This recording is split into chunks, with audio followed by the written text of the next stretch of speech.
శాతవాహనులను మీకు రకరకాల అంశాల ద్వారా మీకు నేను పరిచయం చేస్తున్నాను. ఈ పరిచయంలో మళ్ళీ కాంపిటేటివ్ యాటిట్యూడ్ మిస్ కాకుండా మీకు నేను సబ్జెక్ట్ని ఎక్కిస్తూ ఉన్నాను. ఈ నేపథ్యంలో శాతవాహనుల మరో ఆధారం నాణ్యాలు.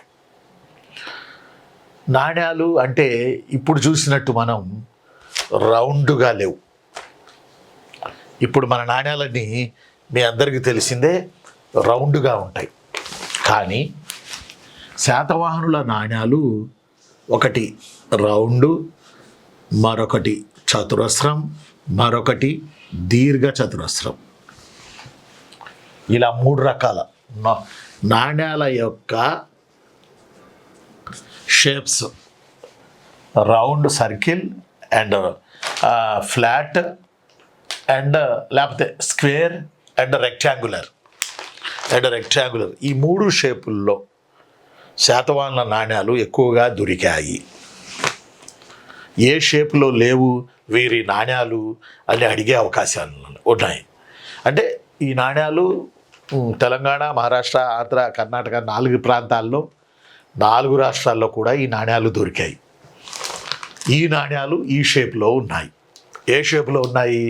సర్కిల్, స్క్వేర్ అండ్ రెక్టాంగులర్, దీర్ఘచతురస్రం ఈ షేపుల్లో ఉన్నాయి శాతవాహనులకు చెందిన నాణ్యాలు. అయితే ఒక ప్రశ్న వచ్చింది ప్రీవియస్లో, శాతవాహనులు జారీ చేసిన నాణ్యాలలో ఎక్కువగా ఆ నాణ్యములు ఏ షేపులో ఉన్నాయని అడిగాడు.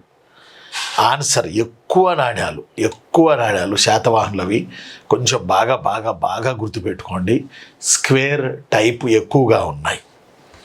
అలానే శాతవాహనుల నాణ్యాలకి వాడిన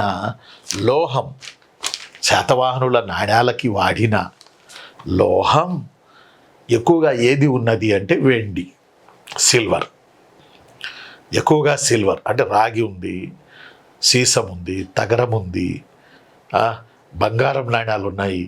బట్ ఎక్కువగా వెండి నాణ్యాలు వేశారు. మరీ ఎక్కువగా వెండి నాణ్యాలు వేసింది గౌతమిపుత్ర శాతకర్ణి.